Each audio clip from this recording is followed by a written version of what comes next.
To enjoy this episode of Forensic Tales ad-free, check us out on Patreon. Patreon.com/Forensic Tales. Forensic Tales discusses topics that some listeners may find disturbing. The contents of this episode may not be suitable for everyone. Listener discretion is advised. In October 1981, 3 young boys in Newburgh Heights, Ohio, made a frightening discovery in a ravine: a dead body. Other than some scratches and bruises, the body showed no signs of obvious injury. One tennis shoe was found in a nearby pile of rocks. The other shoe was missing. It was the body of 17-year-old Kurt Sova. An autopsy revealed that Kurt had died about a day before he was found, but his parents reported him missing 5 days before that. Where was Kurt during that 5 days he was missing? How did he die, and where was he killed? This is Forensic Tales, episode number 233, The Mysterious Death of Kurt Sova.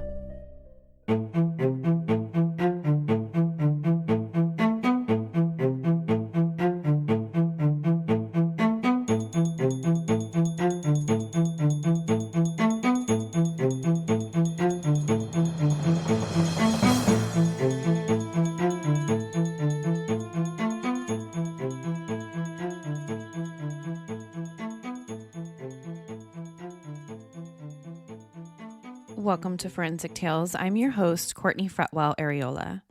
Forensic Tales is a weekly true crime podcast covering real, spine-tingling stories with a forensic science twist. Some cases have been solved with forensic science, while others have turned cold. Every remarkable story sends us a chilling reminder that not all stories have happy endings. As a one-woman show, your support helps me find new compelling cases, conduct in-depth fact-based research, as well as produce and edit this weekly show. You can support my work in 2 simple ways. Become a valued patron at patreon.com/Forensic Tales and leave a positive review. Before we get to this week's episode, we've got one new Patreon supporter to thank this week. Thank you so much to Stephanie S.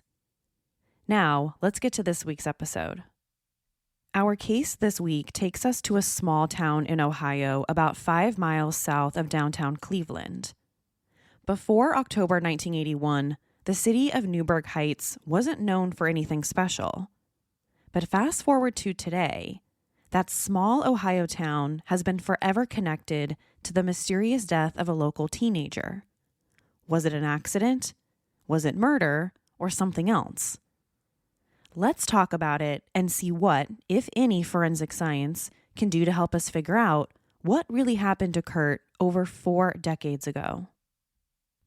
Kurt Eugene Sova was a 17-year-old high school junior when he disappeared after a Halloween party in 1981 and turned up dead 5 days later. But before all of that, Kurt was just your typical high school kid.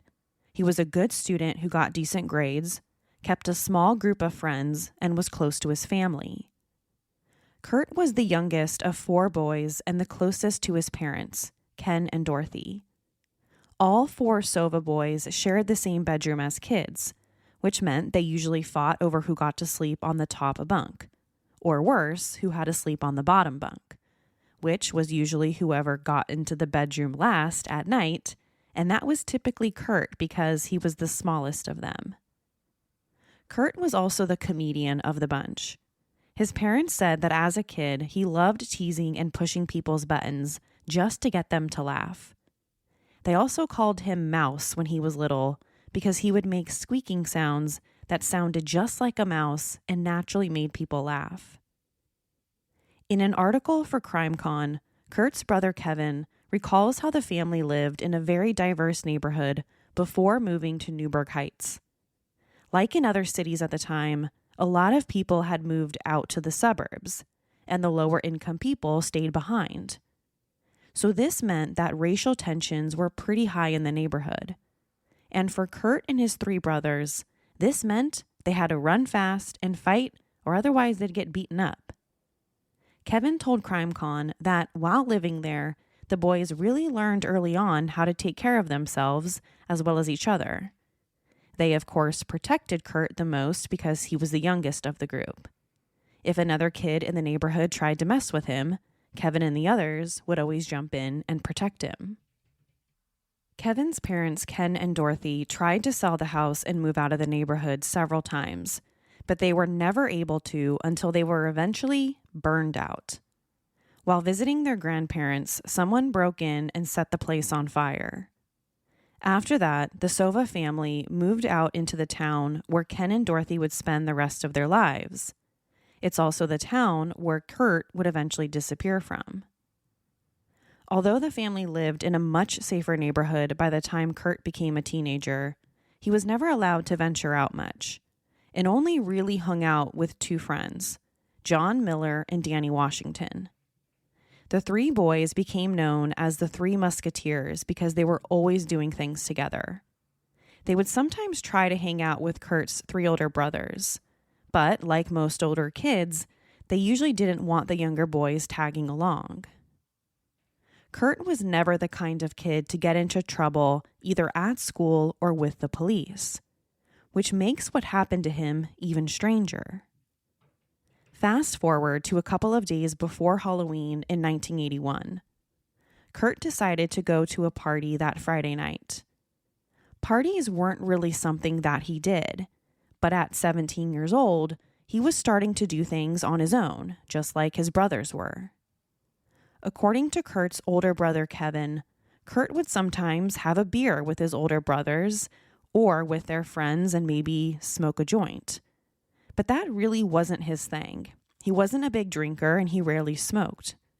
He would much rather do things outdoors with two of his best friends, Danny and John. But on this particular night, Kurt did go to the party. The party was at an apartment only about a block away from his parents' house, and he went there with his friend Sam. But when Kurt didn't come home later that night, his mom, Dorothy, knew that something had to be wrong. Kurt usually came home between 10 and 11 p.m. at the latest. He only stayed out later if his parents knew where he was. He was just that type of kid. So when Kurt wasn't home by Saturday morning, his parents began calling around to his friends to see if they knew where he was. They first called Danny and John, his two closest friends. If anyone knew where Kurt was, they probably would. But they both said the same thing. They had no idea where he was. They spent all day Saturday searching for him while his mom went around putting up flyers. Then by Sunday, he was officially reported missing to the police. Not long after the cops got involved, Dorothy went to the duplex building on Harvard Street where Kurt went to the party. It was a complex only about 2 miles from where the Sovas lived. She went there to talk to Susan, the woman who rented the place. But according to Dorothy, a woman answered when she knocked on the front door, but it wasn't Susan. She said she was the babysitter and Susan was at work. So Dorothy asked her about the party from Friday night and asked her if she had seen Kurt there. But the woman supposedly said that she didn't know anything about it and that she would have Susan call her as soon as she got home from work. When Dorothy eventually heard from Susan later that night, she said she never saw Kurt on Friday and that there had never been a party at her place, which is a little strange because that's an outright lie. 2 different people had already told the Sovas about the party. A pizza delivery guy who made a delivery in that neighborhood that night, as well as Kurt's friend Sam who went with him. So this woman was definitely lying. By the time Dorothy called this Susan woman for the second time, she finally admitted, yes, there was a party at my place on Friday night, and Kurt was here for a little bit. But according to this woman, Kurt was only there for a little bit and was really drunk. She said there were about a dozen other people there, and most of them were much older than Kurt. None of them were even friends with Kurt, and some of them he just met that night. She said he was drinking Everclear most of the night, which, if you haven't heard of it, is an insanely strong alcohol that's banned in many states. But this seemed a little strange right off the bat. Kurt wasn't a big drinker at all. Plus, he was a pretty small guy physically, so he probably wasn't the kind of person to handle a drink like Everclear. But Dorothy wondered if Kurt only started drinking at the party because everyone else was. She never knew him or his regular friends to drink that much. But if most of the people there weren't his regular friends, then maybe he was only doing it to fit in. If everyone else was doing it, then why shouldn't he? He was 17 years old, and what teenage boy doesn't want to fit in with everyone else his age? Kurt's friend Sam, who went with him to the party, said the same thing. Kurt had a little bit too much to drink. He said that he started stumbling and knocking things over at the party, so he took him outside to get some fresh air. Maybe that would help sober him up. When they got outside, Sam said he turned around to go back inside the apartment to get a jacket since it was a pretty chilly night. He said he left Kurt by the fence out front and was only gone for a couple of minutes. When he came back outside to meet up with Kurt, he was gone and never saw him again. He looked around the complex but didn't see any sign of him. Eventually, he just assumed Kurt walked home, so he went back inside the party. But of course, we know that's not what happened. 5 days later, this is now Wednesday, October 28th, Kurt's body was found in a ravine behind a warehouse on Harvard Street, just 500 yards away from the duplex where the party was. You could pretty much see Kurt's body from the apartment where the party was that night. At first, no one had any idea what killed Kurt or how he died. Did he have some type of accident after he left the party, or was it something else? He didn't have any visible injuries on his body, and it looked like he was just lying there asleep. And the only clues around his body were his shoes. His left shoe was found wedged in some rocks less than 12 feet away from his body, and the right one was missing. His body was taken to the county coroner's office for an autopsy. The coroner determined that he had likely died 24 to 36 hours before his body was discovered, which meant that he had been alive for at least 3 days after he left the party. But what the coroner wasn't able to determine was the exact cause of death. So this is really where the mystery of this case begins. He wasn't beaten since he didn't have any major bruises or cuts. He wasn't shot or strangled since there weren't any bullet holes and no marks around his neck. He didn't have enough alcohol in his system to cause an overdose. His blood alcohol content was only 0.11, which is nowhere near the fatal limit. He also had no drugs in his system. He didn't have any prior medical conditions that might have suggested this was a natural death. By all means, he was a perfectly healthy 17-year-old kid. There was literally nothing from the autopsy that told the coroner how he could have died. Zero forensic evidence.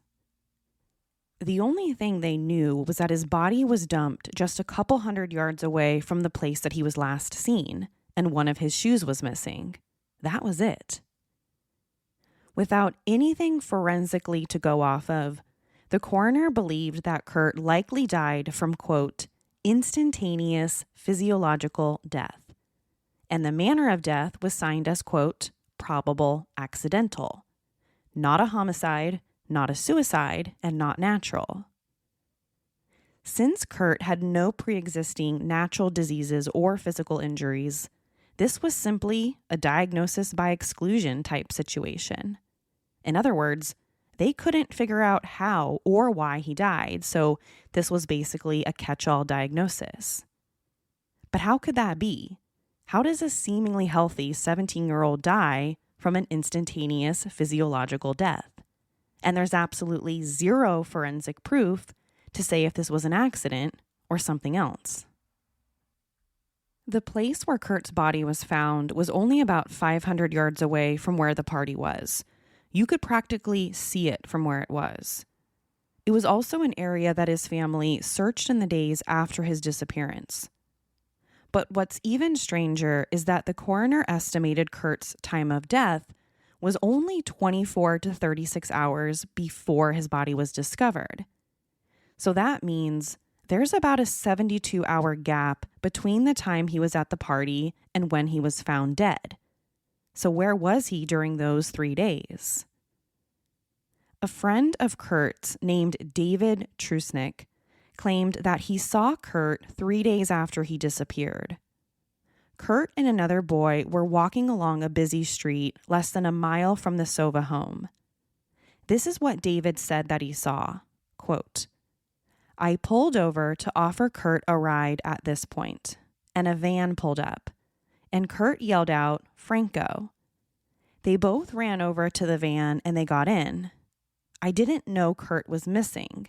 If I would have known he was missing, there probably could have been something I could have done. I could have followed the van, but I didn't know. And 2 days later, he was found dead. And that was the last time I saw him." End quote. So this seems to be a pretty good tip, because this is the first time we've heard about Kurt's sighting after the party.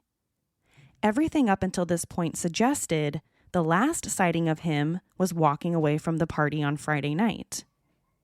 But it's also kind of weird.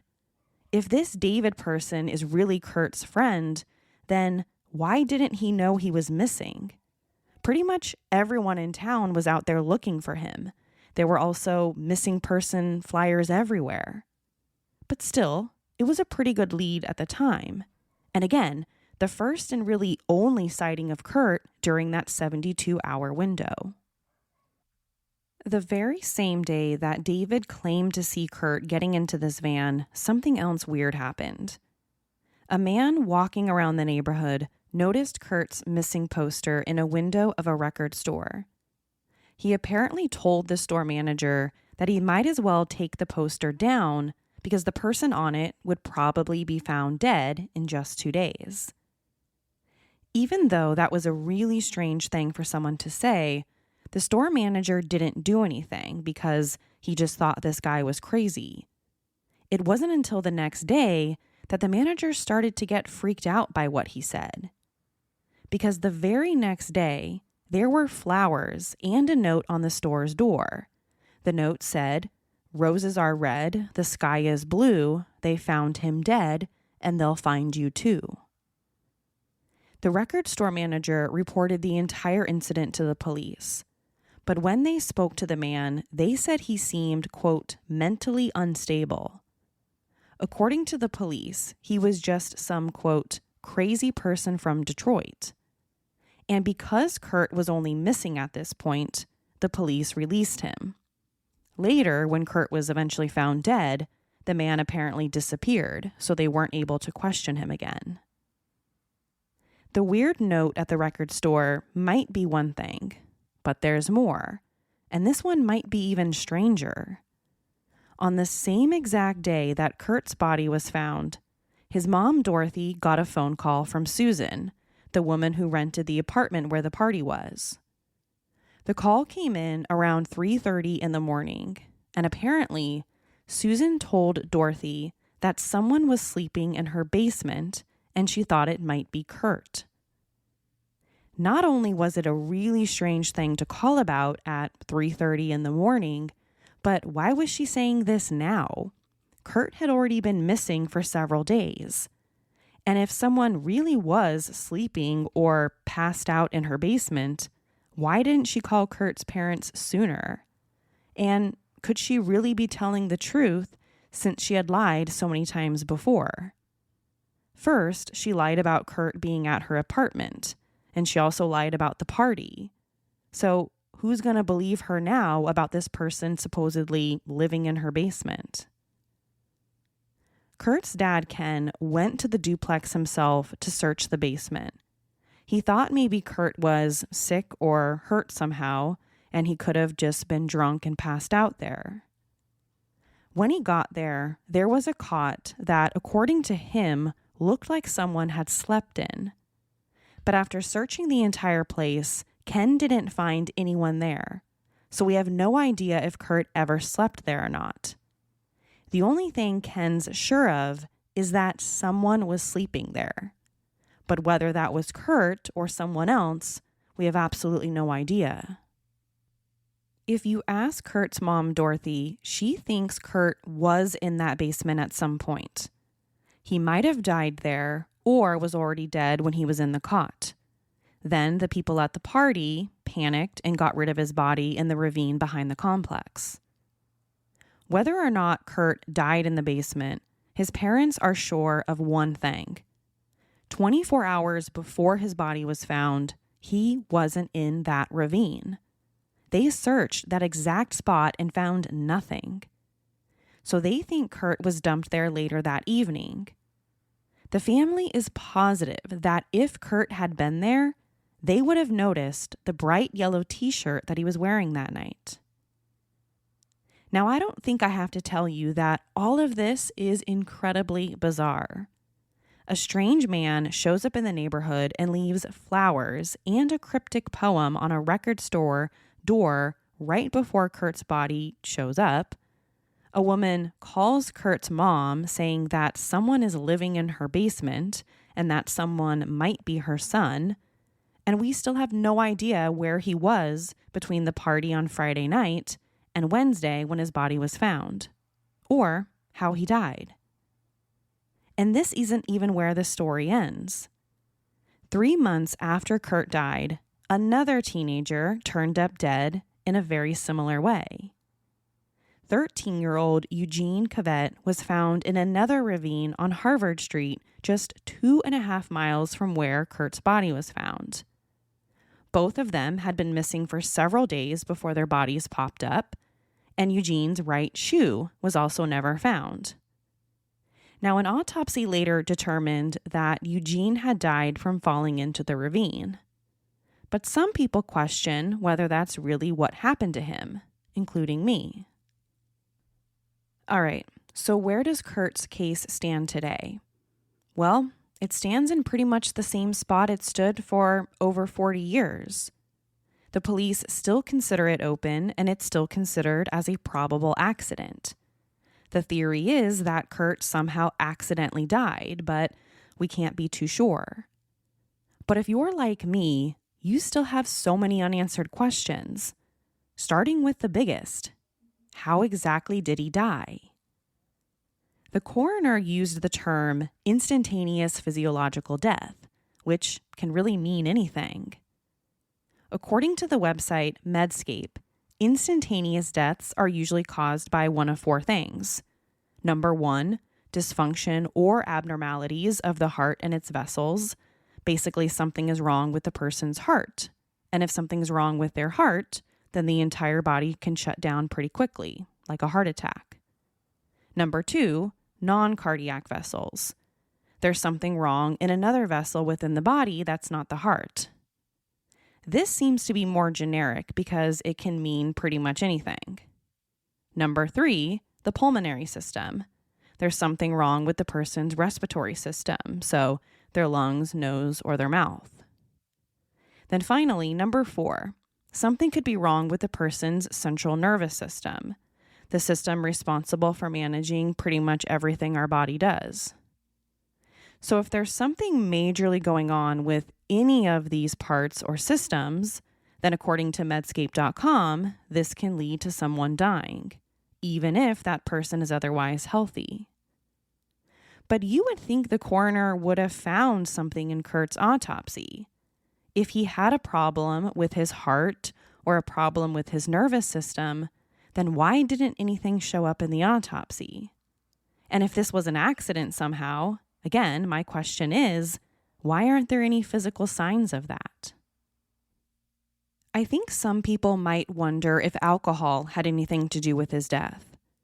Based on a lot of witness accounts, Kurt was drinking at the party that night.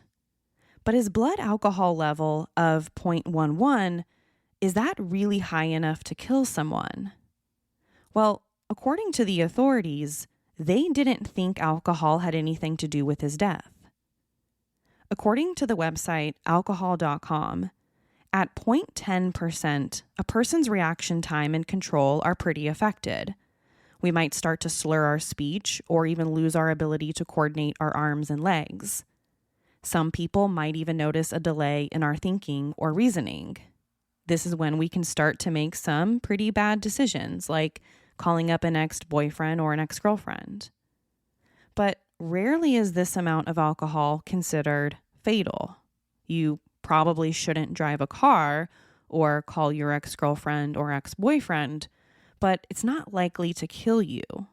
Fatal amounts usually happen at 0.40% or higher. Now, I was curious to know if 0.11%, if it could be fatal in some people. I know for most of us it probably isn't, but could it be for some people? We know Kurt was only 17 years old, and he was physically pretty small. He also wasn't a big drinker. So could that amount be fatal? Well, I didn't find anything definitive. Yes, it's twice the legal drinking limit in most states. But other than that, I didn't see anything suggesting that this amount of alcohol could have killed him. Sure, there's no specific amount of alcohol that can become fatal for everyone.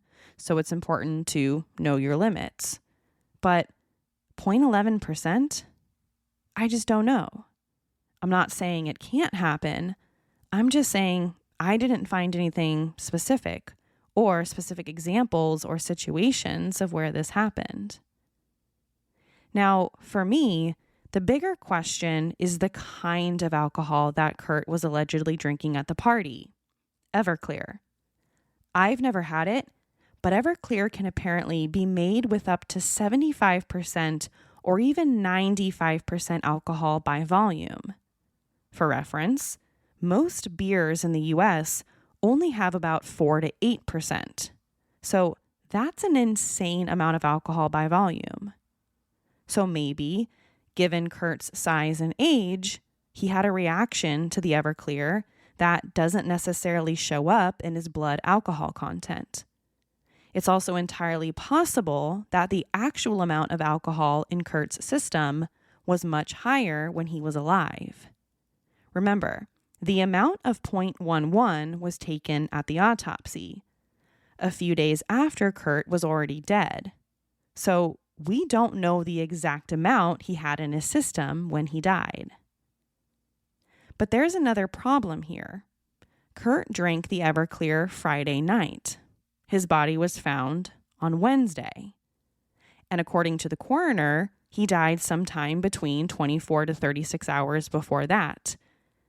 So when exactly was he drinking?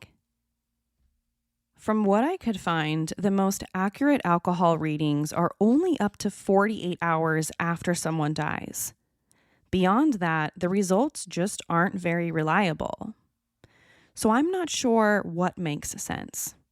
If Kurt was drinking at the party on Friday, but he wasn't killed until, let's say, Tuesday, then how does he still have alcohol in his system? And does the alcohol even have anything to do with what happened to him or his death? Or is this just something that people focus on when in reality, it has nothing to do with it?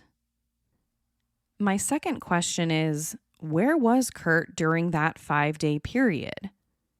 The only clue we have is from the friend who said that he saw Kurt get into the van with someone else. That's it. We don't have any other confirmed sightings of him between Friday night and Wednesday afternoon. And if the coroner is correct that he died 24 to 36 hours before Wednesday, then where was he that whole time? His family says they searched the ravine where his body was found dozens of times and never saw any sign of him. And I think they're telling the truth. I think if they searched that area, it would have been almost impossible to miss him. So the only explanation that makes sense is that someone put him there just hours before his body was discovered. Now, going back to the van for a second, according to Kurt's friend, when he got inside the van, he supposedly yelled out, "Franco." Of course, the authorities would love to know exactly who this Franco person is. But to date, no one named Franco has ever been identified. So it's impossible to say whether or not he had anything to do with Kurt's death. It's also strange for Kurt to get into a van with someone at all. He wasn't the type of kid to just run off and not tell his parents. So if that's what happened, why was Kurt hiding from his family and not telling them where he was? It just doesn't make sense for Kurt, or the Kurt that his family knows, to do something like that. The next question is, did he sleep in the basement of that duplex? Kurt's dad, Ken, is absolutely positive that someone was sleeping in that cot. But was it Kurt? Again, Dorothy, Kurt's mom, thinks that it was. She also believes that people at the party were the ones who dumped his body in that ravine later on.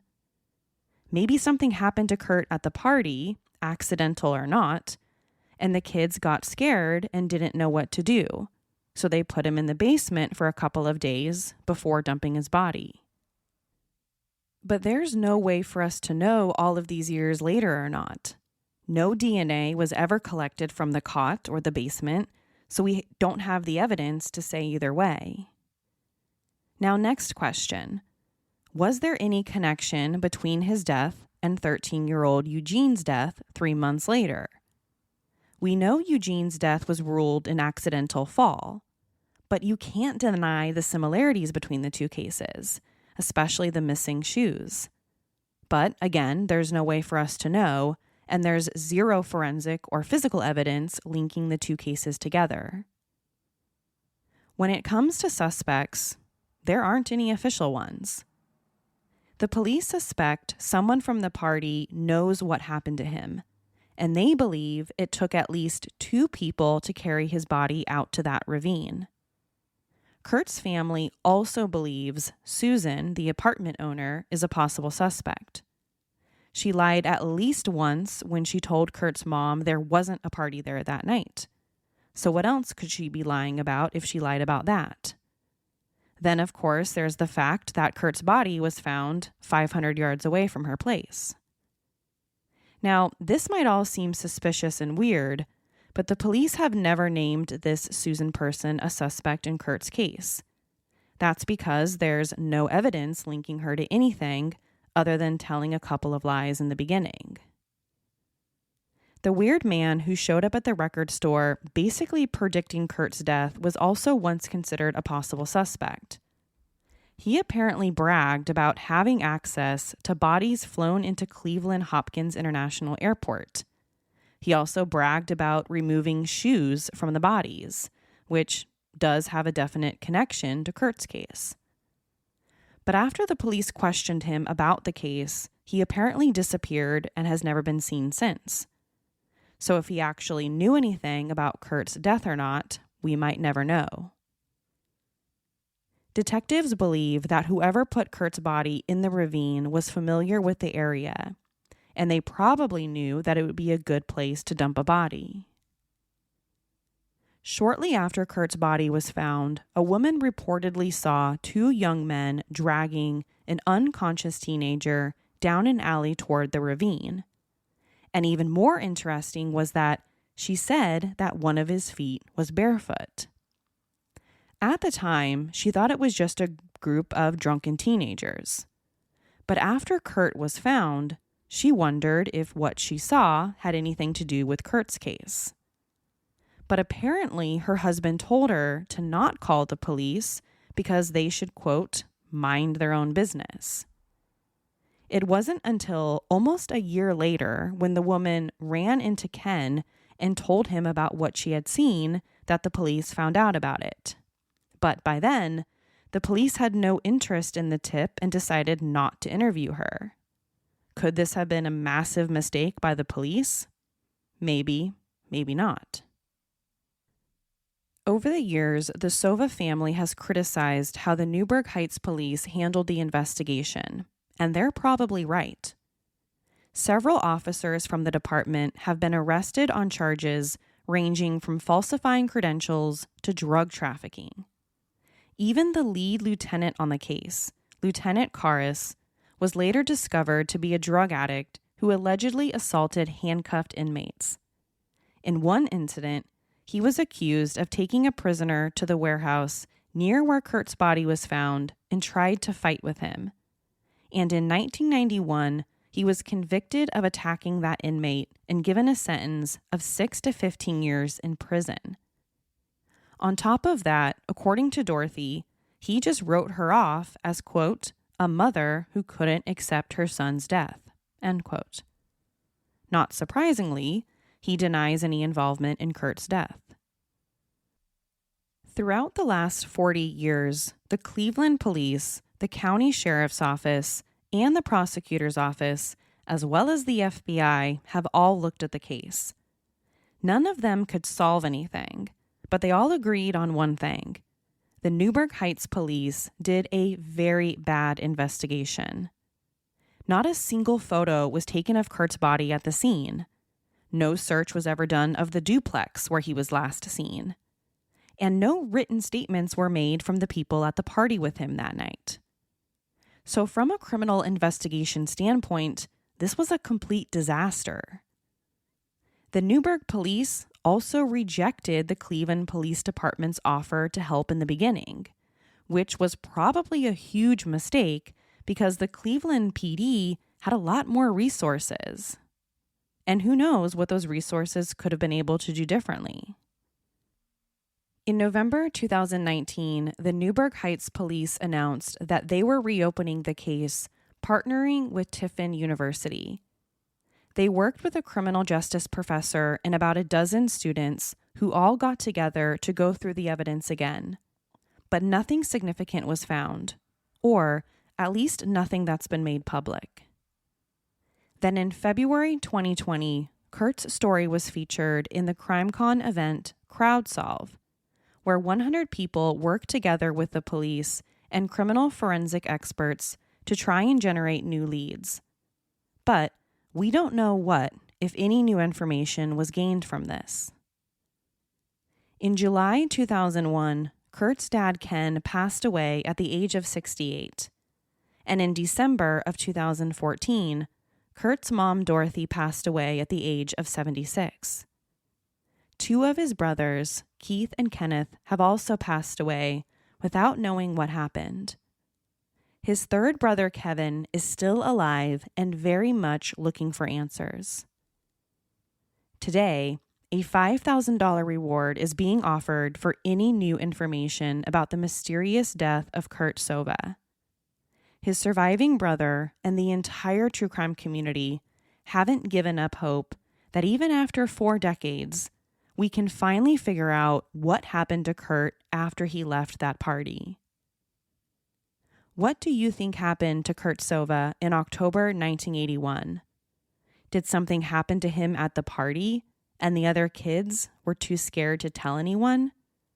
Or could he have been murdered and his body was dumped there days later? Was he ever inside that basement, whether dead or alive? And did alcohol have anything to do with his death?